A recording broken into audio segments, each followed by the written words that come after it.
नमस्कार, मैं हूं आमिल बेग और आप देख रहे हैं सिटी बुलेटिन न्यूज़। पेश हैं आज के प्रमुख समाचार। लगभग 500 वर्ष के बाद पहली बार भगवान श्री रामलला के जन्म स्थान पर भव्यता के साथ झूलनोत्सव का आयोजन किया जा रहा है और चांदी के पालने के झूले पर श्री रामलला को ब्रह्म मुहूर्त में विराजमान आज कराया गया। विधि विधान पूर्वक विशेष आरती का आयोजन किया गया। रामनगरी अयोध्या के 5000 मंदिरों में भगवान के झूलों का उत्सव आयोजित हो रहा है, जहां मंदिरों में झूले और झूले पर भगवान श्री राम के साथ माता सीता भी विराजमान किए जाते हैं। लेकिन श्री राम जन्मभूमि के अस्थायी मंदिर में बाल रूप भगवान श्री राम अपने तीनों भाइयों के साथ विराजमान होकर झूला झूल रहे हैं। श्रावण शुक्ल पंचमी तिथि के ब्रह्म मुहूर्त में 4 बजे भव्य शंखनाद के साथ श्री रामलला झूले पर विराजमान हुए। इस दौरान पूरे अस्थायी मंदिर को फूल मालाओं से भव्य रूप से सजाया गया है और भव्य आरती का आयोजन भी हुआ। श्री रामलला के मुख्य पुजारी आचार्य सत्येंद्र दास ने कहा कि आज ब्रह्म मुहूर्त में भगवान श्री रामलला झूले पर विराजमान हुए हैं। इस दौरान सबसे पहले भगवान श्री रामलला का अभिषेक किया गया और श्रृंगार के साथ तैयार कर उन्हें झूले पर विराजमान कराया गया। अब वो अपने भाइयों के साथ झूला झूल रहे हैं। वहीं श्रद्धालुओं को भी झूले पर विराजमान भगवान श्री रामलला का दर्शन कराया जा रहा है। बता दें कि 21 किलो चांदी के झूले पर इस बार विराजमान किए गए हैं रामलला। झूलन पर झूला उत्सव मनाया जा रहा है। मंदिर के सजाया गया है और कई प्रकार के मिष्ठान फल और गुजिया और गुलगुला, खीर, पूड़ी, सब्जी, इस सब का भोग भी लगा है। तो इसलिए हर भोग का उत्सव, उधर उनके यह चांदी के सिंहासन पर विराजमान होने पर लोगों को बड़ी प्रसन्नता हुई। हमको भी अपार सुख हुआ कि भगवान रामलला त्रिपाल में और लकड़ी के झूलन पर उत्सव मनाते हुए। शिक्षक पवन मौर्य का 100 नहर में मिलने के 24 घंटे के अंदर पुलिस ने हत्या का खुलासा कर दिया। शिक्षक पवन मौर्य को क्रिकेट पल्ले से पीट कर मर्डरसन करके नहर में फेंक दिया गया था, जिससे उनकी मौत हो गई थी। मृतक शिक्षक पवन मौर्य अवैध संबंधों में बाधक रहा था। मृतक शिक्षक पवन मौर्य की पत्नी से आरोपी राजेश मौर्य का अवैध संबंध था। शिक्षक पवन मौर्य का शव 12 अगस्त को थानापुरा कलंदर के कुतुबपुर गांव के पास नहर में मिला था। शिक्षक पवन मौर्य थाना इनायत नगर के कुचेरा बाजार में एक कंपोजिट विद्यालय में शिक्षक थे। मामले का खुलासा करते हुए एसएसपी शैलेश पांडे ने बताया कि 10 अगस्त को जब वह स्कूटी से विद्यालय से निकले, तभी रास्ते में हत्या के 5 आरोपियों ने स्कॉर्पियो से उनका अपहरण कर लिया और कैंट के गद्दोपुर नहर के पास उन्हें ले आए और शिक्षक को क्रिकेट के बैट से पीट कर मरणासन्न कर दिया और उसके बाद नहर में फेंक दिया। आरोपियों को मालूम था कि मरणासन्न होने के बाद अपना बचाव वह नहीं कर पाएंगे और वो पानी में डूबकर मर जाएंगे। आरोपी चाहते थे कि यह लगे कि शिक्षक पवन मौर्य ने आत्महत्या की है। इसके लिए नहर की पटरी पर उनकी स्कूटी, हेलमेट और लंच बॉक्स रख दिया था। पोस्टमार्टम के बाद यह बात सामने आई कि मौत तो डूबने से हुई, लेकिन उनके शरीर पर काफी चोट के निशान पाए गए, जिसके बाद पुलिस ने छानबीन शुरू की और जांच में यह सामने आया मामला कि आरोपी राजेश मौर्य का शिक्षक पवन मौर्य की पत्नी से अवैध संबंध था। बार बार शिक्षक पवन मौर्य राजेश को आगाह कर रहा था, लेकिन राजेश मौर्य बाज नहीं आ रहा था। अवैध संबंधों में बाधक बन रहे शिक्षक पवन मौर्य को रास्ते से हटाने के लिए राजेश मौर्य ने खतरनाक साजिश रची और इसमें अपने 4 दोस्तों को शामिल किया, जिसके बाद विद्यालय से निकले शिक्षक को पहले अपहरित किया गया और फिर उसको नहर के पास लाकर क्रिकेट के बैट से पीट कर उसे नहर में फेंक दिया गया, जहां उसकी मौत हो गई। नहर की पटरी पर स्कूटी मिलने के बाद परिजनों ने थाना कैंट में गुमशुदगी की रिपोर्ट दर्ज कराई थी। कैंट पुलिस ने सभी आरोपियों को गिरफ्तार करके जेल भेज दिया है और उनकी निशानदेही पर आला कत्ल और अपहरण में प्रयोग की गई स्कॉर्पियो को भी बरामद किया है। 11 तारीख को थाना कैंट पे पवन मौर्य नाम के व्यक्ति जो पेशे से अध्यापक थे, उनकी गुमशुदगी दर्ज कराई गई थी और 12 तारीख को उनका शव नहर से मिला था। इस पूरी घटना का अनावरण, अभियुक्तों की गिरफ्तारी पुलिस टीम ने सुनिश्चित कराई है। इसमें 5 अभियुक्त गिरफ्तार किए गए हैं, जिनका मुखिया राजेश मौर्य था, जिसने पूरी प्लानिंग के साथ अपने 4 अन्य साथियों के साथ मिलके अध्यापक पवन मौर्य को अपनी स्कॉर्पियो में अगवा किया।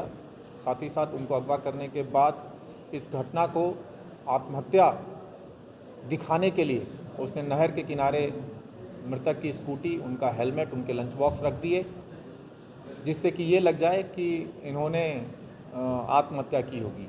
क्योंकि बाद में जब बॉडी बरामद हुई, बॉडी पे चोट थे, परंतु डूबने से मृत्यु पोस्टमार्टम में आई थी।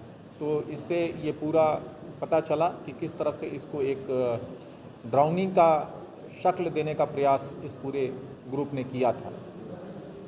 जब इनसे पूछताछ हुई तो इन्होंने पूरी घटना को कबूला। इन्होंने बताया कि पवन मौर्य जी का इन्होंने अपहरण किया, उसके बाद उनके सर पे बल्ले से प्रहार करके चोट पहुंचाई और वो जीवित ही थे, तभी उनको धक्का देकर नहर में फेंक दिया गया, क्योंकि उसमें पानी ज़्यादा था। इन्हें मालूम था कि वो अपना बचाव नहीं कर पाएंगे और डूब जाएंगे।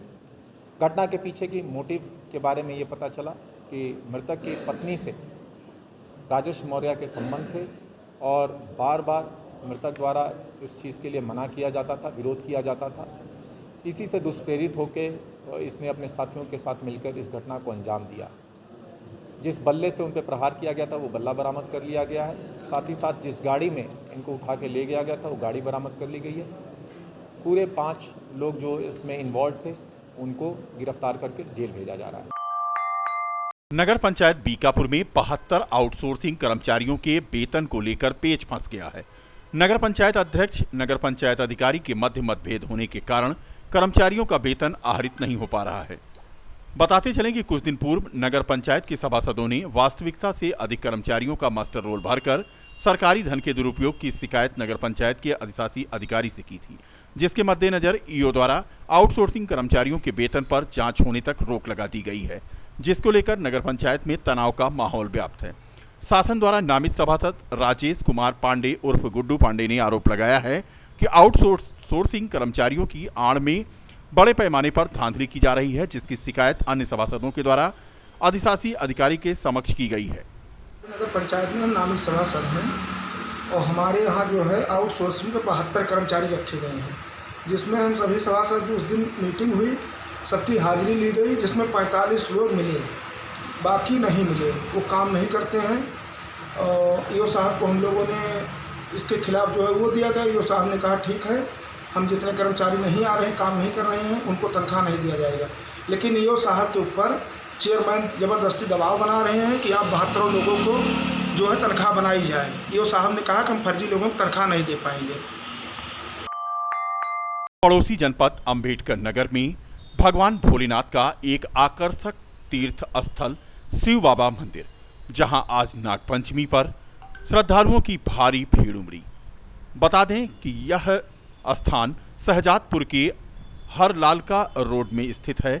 इस मंदिर में बड़ा परिसर है, जिसके अंदर भगवान शिव की एक बहुत प्राचीन मूर्ति है। भगवान की प्रतिमा एक विशाल वृक्ष के निकट रखी है। कई देवताओं को मुख्य श्रद्धेय मूर्ति के करीब रखा गया है और देव प्रतिमाओं के पास हाथी मूर्तियों के चित्र भी अंकित हैं।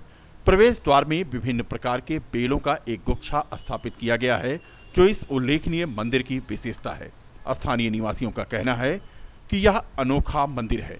इसे भगवान शिव के सबसे महत्वपूर्ण तीर्थों में से एक माना जाता है। इस प्राचीन और पवित्र मंदिर में सबसे लोकप्रिय शिव अवसर यानी महाशिवरात्रि आयोजित किया जाता है। यह हिंदू संस्कृति का अनुसरण करने वाले लोगों द्वारा प्रसिद्ध उत्सव मनाने के लिए एक बहुत ही पवित्र स्थान है। महादेव की मन्नत की एक झलक ने पाने के लिए सड़कों पर लोगों की भीड़ के साथ शहर के भीतर बड़ी कार सेवाएं की जाती हैं। यहाँ पर मेलों का आयोजन होता है। लोग यहाँ पर सावन में और अधिक आस्था रखते हैं और यहाँ पहुँचते हैं। नारंगी कपड़े पहनने वाले कांवरिये नंगे पांव यहाँ कभी यात्रा करते थे, जो इस बार बंद है। श्रावण मास के दौरान लिंगम पर चढ़ाने के लिए कमंडल में दिव्य जल कांवरिये यहाँ लाते थे। अयोध्या के विकास के बड़े बड़े दावे किए जा रहे हैं। नगर निगम कहता है कि उसके पास ऐसी योजनाएं हैं कि तस्वीरें बदल जाएंगी, लेकिन जो तस्वीरें हम आपको दिखा रहे हैं वो तस्वीरें नगर निगम को मुंह चढ़ा रही हैं। जी हां, शहर से सटी ग्राम सभा है उसरू, जो अब नगर निगम में है। उसकी एक कॉलोनी है कैलाशपुरी कॉलोनी। कैलाशपुरी कॉलोनी की ये तस्वीर आप देख सकते हैं। सैकड़ों लोगों के मकान हैं और ये मुख्य मार्ग है। लोगों के घरों में पानी घुसा हुआ है। 2 दिन बरसात क्या हुई, यहाँ के निवासियों का जीवन नारकीय हो गया है। महापौर को कैलाशपुरी कॉलोनी उसरू के लोगों ने नाली और सीसी मार्ग का निर्माण कराए जाने के संबंध में प्रार्थना पत्र भी दिया था। मामला ये है कि उसरू ग्राम सभा ये नगर निगम में शामिल हुई है। अभी यहाँ पे ना प्रधान है ना फिर पार्षद हैं। स्थिति आप देख रहे होंगे कि ये कॉलोनी पूरा जलाशय में तब्दील है। बार बार प्रशासन को अवगत भी कराया गया इससे, और कहा भी गया है, आश्वासन मिलने के बावजूद भी अभी तक कोई अमल नहीं किया गया है। हम लोगों कॉलोनी वासियों की गुजारिश है कि जल्द से जल्द यहाँ से जल निकासी की कोई व्यवस्था हो। कोरोना महामारी चल रही है, डेंगू इत्यादि बीमारियाँ तमाम सामने हैं। इससे हम लोग आशंकित हैं कि कहीं कोई ज़्यादा महामारी न फैल जाए इस कॉलोनी से, या कहीं कुछ। कितने परिवार इससे ग्रसित हैं? परिवार कम से कम इसमें 25 घर बने हुए हैं। 25 घर का, और मेन यहाँ पे जो उसरू गांव को सड़क आती है, यहाँ से तमाम लोग अंदर से तमाम लोग रोज गाड़ी 4 व्हीलर सब लोग इसी से आते जाते हैं। इसी एकमात्र ये रास्ता है, और गांव के सारे लोग आवागमन की रास्ता एक ही है। इसलिए प्रशासन से मेरा विनम्र निवेदन है कि जल्द से जल्द इस पर। क्या नाम है आपका? मेरा नाम अरविंद कुमार तिवारी है। कैलाशपुरी कॉलोनी क्या है, जो पिछले बारिश होने के कारण करीब 8 से 10-15 दिन हो गए, जो पूरी कॉलोनी जल से मतलब डूबी हुई है। यहाँ के लोग अंदर से घर के बाहर नहीं निकल पा रहे हैं। यहाँ तक कि आने जाने का दूसरा कोई साधन भी नहीं है। इससे पूरा गांव का जो उसरू गांव है पूरा इससे आवागमन रहता है, लेकिन जल भराव होने के कारण यहाँ पर जनजीवन अस्त व्यस्त पूरी तरीके से हो गया है। प्रशासन से क्या चाह रहे हैं आप? प्रशासन से ये निवेदन है कि ये मामला अपने हम लोग एप्लीकेशन, जैसा कि अभी भैया ने बताया कि दे दिए हैं, एप्लीकेशन को एक्सेप्ट करें और इस पर जल्द से जल्द कार्रवाई करें। हो सके तो ये सड़क जो है बहुत नीची है, नीची होने के कारण पानी भर जाता है, इसको ऊंचा करने का जो है विचार किया। क्या नाम है आपका? सौमित्र पाल। कुल मिलाकर नारकीय जीवन बरसात में जीने को विवश होते हैं कैलाशपुरी कॉलोनी उसरू के लोग। यहाँ के लोगों का कहना है कि उसरू से होकर मुख्य मार्ग पर जाने वाला मार्ग भी यही है, और इस मार्ग की तस्वीरें आप देख सकते हैं कि किस तरह से मुख्य मार्ग पर पानी भरा हुआ है। लोग गंदे पानी में होकर आने जाने को विवश हैं। नाली है नहीं, लोग अपने घरों का पानी घर के बाहर ही निकाल देते हैं, और बरसात होने के बाद खाली प्लाटों में पानी भर जाता है, और स्थिति यहाँ की बद से बदतर नजर आने लगती है। क्या मूलभूत समस्याएं मेरा हैं? नाम भूषण कुमार मिश्रा है। मैं उसरू का रहने वाला हूँ, कैलाशपुरी कॉलोनी में। यहाँ की समस्याएं ये हैं कि यहाँ पे जल निकासी और सड़क और नाली तीनों की। कुल मिलाकर कहा जाए तो यहाँ अभी विकास का पन्ना काफी दूर है। तस्वीरें आप देख रहे हैं कि किस तरह से घुटने भर पानी में होकर के लोगों को इस सड़क से आना जाना पड़ रहा है। सीसी सड़क, निकासी जलमार्ग और अन्य निर्माण कार्य कराए जाने को लेकर कई बार नगर निगम में यहाँ के लोगों ने गुहार लगाई, लेकिन चूंकि नगर निगम अभी शहरी क्षेत्र को ही नहीं सुधार पा रहा है, तो ग्रामीण क्षेत्र की इन तस्वीरों का रंग कैसे बदल पाएगा। जबकि बता दें कि उसरू गांव भी नगर निगम के सीमा परिधि में आता है। नाली और खड़ंजे, सीसी रोड यहाँ के दुरुस्त नहीं है। जल निकासी की कोई व्यवस्था नहीं है। जरा सी बरसात हुई नहीं कि कैलाशपुरी कॉलोनी उसरू के लोगों का जीवन यापन दूभर हो जाता है। यहाँ के लोगों का कहना है कि अगर जल्द से जल्द यहाँ पर साफ सफाई और जल निकासी की व्यवस्था नहीं की गई और ऐसे ही कॉलोनी जलाशय की तरह नजर आएगी, तो कोरोना महामारी के इस संक्रमण काल में अन्य बीमारियां जैसे डेंगू आदि भी यहाँ पांव पसार सकता है और महामारी फैल सकती है। 75वें स्वतंत्रता दिवस के मौके पर केंद्रीय रिजर्व पुलिस बल द्वारा फिट इंडिया कार्यक्रम चलाया गया। ये युवा और खेल मंत्रालय के द्वारा मोटापा, ब्लड प्रेशर इत्यादि बीमारियों से दूर रहने के लिए किया गया। 63 battalion CRPF commandant Chhotelal, second कमान अधिकारी राजा रमन सरकार, उप कमांडेंट विनोद कुमार पाठक, अशोक सील व अन्य अधिकारी और जवान इस कार्यक्रम में शामिल हुए। बता दें कि 63वीं वाहिनी केंद्रीय रिजर्व पुलिस बल नवीन मंडी के द्वारा फिट इंडिया कार्यक्रम का आयोजन किया गया। युवा मामले एवं खेल मंत्रालय, भारत सरकार व महानिदेशक केंद्रीय रिजर्व पुलिस बल के आह्वान पर आज़ादी का अमृत महोत्सव मनाने से संबंधित फिट इंडिया फ्रीडम रन 2.0 का एक राष्ट्रव्यापी कार्यक्रम की शुरुआत 13 तारीख यानी आज से शुरू की गई है।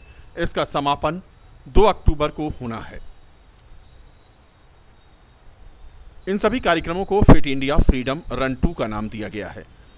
इस अवसर पर अलग अलग तरीके से कार्यक्रम आयोजित होंगे और अलग अलग ऐतिहासिक स्मारकों और स्थानों पर यह आयोजन होगा।